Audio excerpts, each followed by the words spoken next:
بعد ما ظهر لهم بقى الثعلب العملاق ده واللي كان عاوز هو اللي يبقى متحكم في كل حاجة، ولكن فريق جيانج بيتريق عليه واللي بيسألوه لو شايف نفسه سيد البشرية ولا حاجة، فبيتعصب الثعلب جدا وبيسأله هو فاكر نفسه مين بالظبط، وبيهجم عليه هجوم مرعب. ولكن المعلم جيانج ولا بيفرق معاه وبيتصدى للهجوم ده بدرع من الطاقة، فبيتصدم الثعلب بقى من قوة جيانج واللي هو مين ده يا جدعان، وبيقع الثعلب على الأرض ومش قادر يتحرك. أما المعلم جيانج بقى فاللي بيروح له كده وهو بيتريق عليه وإنه ضعيف جدا قدامه، مهما حاول فهو مش هيتهزم من هجوم زي ده، وبيقول له إن هو واثق من نفسه وده حلو، ولكن هو مستحيل يقدر عليه. فبيترعب الثعلب جدا وبيحس كده إنه واقف قدامه وحش مش بني آدم طبيعي لأ، وبيستسلم ليه. بس جيانج بقى واللي كان عاوز يبرم عقد معاه لقى نفسه مش عارف ايه هي الشروط وطريقة العقد، وده لأن المدرسة بتاعته معلموهوش حاجة زي دي، فبيتصدم وما بيبقاش عارف يتصرف ازاي. ده غير انه بقى محرج جدا قدام الثعلب ده واتكسف حتة كسفة، وبيقول للثعلب ما تبصليش كده، هو ما عندوش المعرفة بس عنده القوة. ساعتها بقى بيسمعوا صوت بنت هما الاتنين، واللي بتطلع هي نفس البنت اللي كانت بتراقب بطلنا واللي بتقوله ان هي ممكن تساعده. بس المعلم جيانج بقى كان مصدوم وان هي كل ده كانت بتراقبهم، فبتعرفوا ان هي كانت بتراقب الثعلب ده بقالها 3 ايام، وده علشان تضحك عليه وتعرف تروضه. فبيتصدم الثعلب اول لما بيسمع الكلام ده، وده لان هو ما حسش بوجودها خالص. اما البنت بقى فبتقول ان جيانج هزمها وهو اللي هيعقد صفقة مع الثعلب ده، ولكن المعلم جيانج اخد باله هنا من اصابة خطيرة في بطن البنت، وبيفكر ان هي دلوقتي ضعيفة جدا يعني يقدر يقتلها بضربة واحدة، ولكنه بيحاول يمسح الافكار ديت من دماغه. هو ايوه مرعوب منها وانها تكون اكتشفت حقيقته ولا حاجة، ولكن ده مش معناه ان هو يقتلها برضك. ساعتها بقى كانت البنت لين دي بتجهز كده شروط العقد، واللي بتقول لجيانج ان هو محظوظ لان الثعلب ده قوته مرعبة، واللي بتطلب منه كده يجرح ايديه علشان العقد بيتم بدم الشخص. بعدها بقى بتخليه كده يفعل طاقته وبيعرف يفعل العقد، واللي لسه كده بيشكرها فبيتفاجئ بيها بتغمز له، واللي بتقول له عندك واحدة جميلة يعني وهنا بتقع. فالمعلم بيجري يلحقها بسرعة كده وهو مرعوب، ولكنه بيفكر ان اقوى الناس بيموتوا لو اتذبحوا، وان هي لازم تموت علشان هي لو اتكلمت هتعطله عن هدفه الاساسي، هدفه المهم واللي هو انه ينتقم من عائلة وانج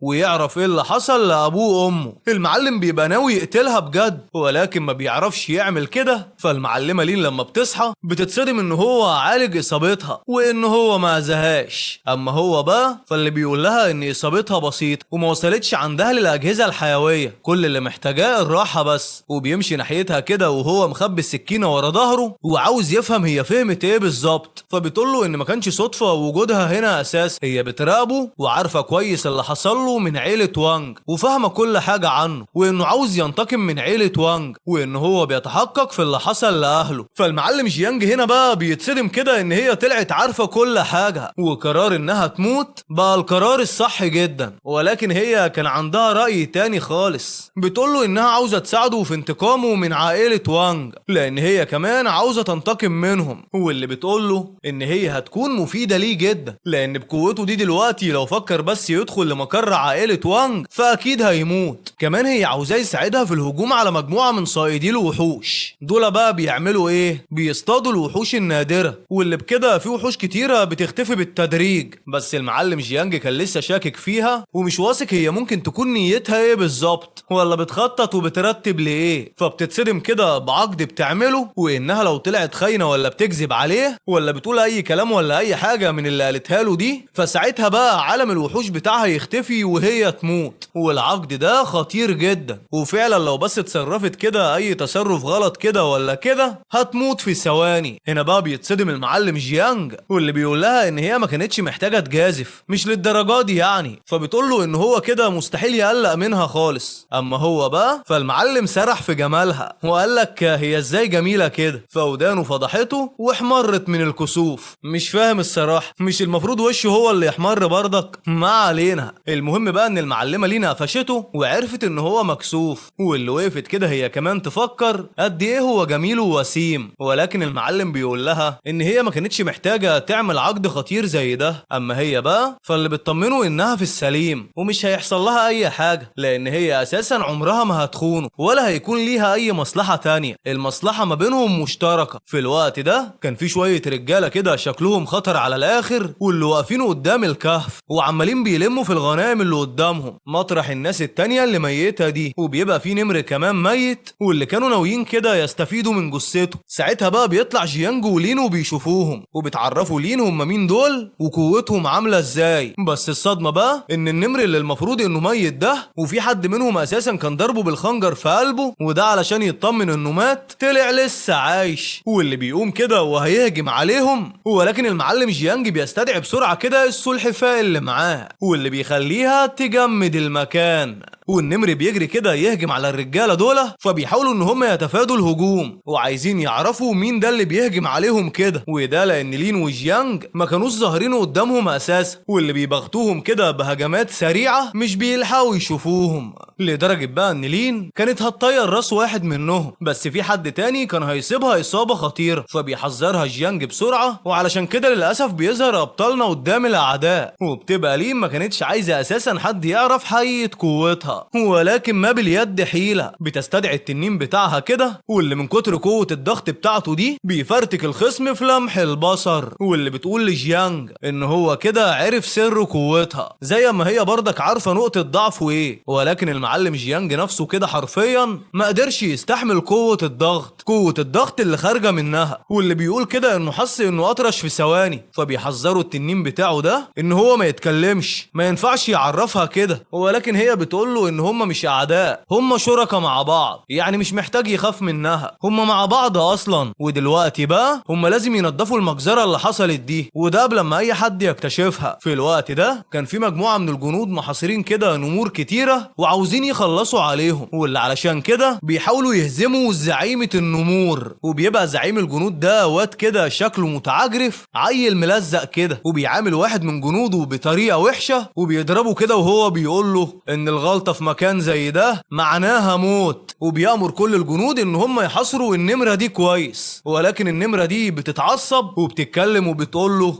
انتم بشر اغبياء فاكرين انكم هتقدروا تاخدوا جوهري الروحي، مستحيل حاجة زي دي تحصل. ولكن هنا زعيم الجنود كان فرحان جدا انها اتكلمت، وده لان ده اساسا معناه ان قوتها اتطورت اكتر بكتير، وبيتخيل كده هو هيبقى معاه قوة عاملة ازاي وده لما يهزمها. ولكن النمرة دي بتضرب كل الجنود اللي قدامها، فبيترعب زعيمهم، واللي بيامر الفرقة التانية كده ان هم يتدخلوا بسرعة، ودول بقى بيعرفوا كده ان هم يربطوا النمر ده ويكتفوها، فبيقف التاني يضحك وفرحان جدا على الاخر، واللي بيقول للجنود يلا هاتولي جهاز ترويض الوحوش لازم اروضها. هنا بقى بتفكر النمرة كده ان هي تفجر نفسها علشان تمنعهم ياخدوا منها الجوهر الروحي، بس بتقول ان هي كده مش هتبقى قتلت البشر ودول حرفيا كده وحوش واشرار ولازم يموتوا. ولكن هنا جيانج ولين بيجوا في الوقت المناسب، وبيقول المعلم جيانج ان لسه وقت الاستسلام ما جاش. اما لين بقى فاللي كانت مثبتها زعيم الجنود ده كده بالسيف، واللي بيامر الزعيم كل الجنود يبعدوه علشان ما تقتلهوش، واللي بيحاول يغريها كده بان هو هيدفع لها كل اللي هي عاوزاه ولكن تسيبه ياخد النمرة دي، واللي بيحاول كده يقنعها وان قوة النمر ده نادرة جدا ولازم يحصلوا عليها، وده لان هم محتاجين قوة زي دي وان هي هتساعدهم في الحروب اللي جاية، وما هوش فاهم هي ليه اساسا تبقى واقفة في طريقه كده. اما المعلم جيانج بقى واللي كان لابس قناع على وشه كده علشان محدش يتعرف عليه، بيعرف على طول ان النمرة دي تبقى النمر اللي معاه، بس قائد الجنود كان لسه بيتكلم وبيحاول يغريهم كده بمزايا قد كده وان هم كمان ممكن ينضموا لعيلته. ولكن هنا لين بتتريق عليه وان هم مش محتاجين اي حاجة منه غير ان هو يموت بس، لانه حسالة زيه ولازم يموت، واللي بتستخدم قوتها كده بالتلاعب في العقول، فبيترعب الواد منها واللي بيقول ان هي هتموته، وبيستدعي كده فرقة تانية واللي بيبقوا ملثمين وشكلهم كده اقوياء جدا. ولكن المعلم جيانج ولين مش هيخافوا ولا هيهربوا اكيد، وبيقول المعلم جيانج ان هم مهما حاولوا مش هيقدروا عليهم، واللي بيستدعي كده وحوشه بسرعة، فالسلحفاة بتعمل حاجز جليدي واللي بيفرتك 2 من الاعداء في لمح البصر. اما النمر الخطير بتاعه ده فاللي بيموت 3 منهم بضربة واحدة، والثعلب بتاعه ده شغال يقتل كده في الاعداء بقوة عينيه المرعبة، وكل ده وهو طاير في السماء، وليه بتقاتل زعيم الجنود بكل استماتة وبتخلص عليه. بعد كده بقى بتستدعي كل وحوشها، النسر ووحيد القرن والافعى الحمراء، واللي بتهجم كده بكل وحوشها بسرعة رهيبة، ولكن بيحاصرها كده شوية جنود وبتقاتلهم بسيفها. ولين دي حرفيا كده قوية جدا، والجنج بيأمر كل الوحوش بحركاتهم الجديدة، وده لأن قوته البدنية ضعيفة ولسه مش عارف يقاتل زيها. بس الصدمة بقى إن جرح لين بيفتح واللي مش بتبقى قادرة خالص. في لحظتها بقى كان في 2 من الأعداء وراها واللي كانوا بيبغتوها بهجوم قاتل، ولكن جيانج بيشوف اللي بيحصل ده وبيجري ينقذها، فالسلحفاة بتاعته بتصد ضربة من ضرباتهم دي على آخر لحظة، وفي ضربة بسيطة بس بتيجي في كتف لين. أما المعلم جيانج فاللي بتسيبه كده ضربة خطيرة في رجليه وما بقاش قادر يقف، فبتترعب لين عليه وبتناديله باسمه، ولكن بتكتم صوتها بسرعة، وده لأن ما ينفعش أي حد يعرف هويته الحقيقية. واللي بتبقى مصدومة هنا إن جيانج كده عرض حياته للخطر علشانها. في الوقت ده بقى النمرة المستهدفة كانت بتتفرج على كل اللي بيحصل ده وهي متحاصرة من شوية جنود، واللي هنا بقى بتقرر كده إن الحل السليم لكل ده إن هي تفجر نفسها، واللي بالفعل كده بتطلع منها طاقة بترعب كل الأعداء وبيهربوا بسرعة. فبتترعب لين واللي بتقول لجيانج إن النمرة هتموت نفسها، فالمعلم جيانج بيتصدم وبيحاول يلحقها، وده لأن هو عايز يوقع عقد معاها. ساعتها بقى محدش هيقدر ياخدها، ولكنها بتقول لجيانج إن ابنها أمانة معاه يخلي باله منه، وبتقول له إن هي أم فاشلة علشان ما دورتش عليه لما اختفى، وده كان بس علشان تحمي عشيرتها. بس حتى عشيرتها ماتت قدام عينيها في ثواني وما قدرتش تنقذهم، وبتختفي كده من قدام النمر ابنها، ولكن قوتها بتروح له، واللي بيتفعل كده ختم على راسه وقوته بتزداد بطريقة مرعبة لدرجة إن التنين الأحمر ذات نفسه ده اتصدم جدا، واللي بيقول إن النمرة دي هي وحش من أقوى 4 وحوش في العالم كله. ساعتها بقى كان كل الجنود ماتوا من الانفجار، ولكن صحابنا ما حصل لهمش أي حاجة، وده بسبب الدرع بتاع لين. والنمر بتاع بطلنا بقى أصبح قوي جدا وحجمه كبر كمان، واللي بيروح لهم وبيخليهم يركبوا على ظهره، وده علشان يمشوا من المكان ده.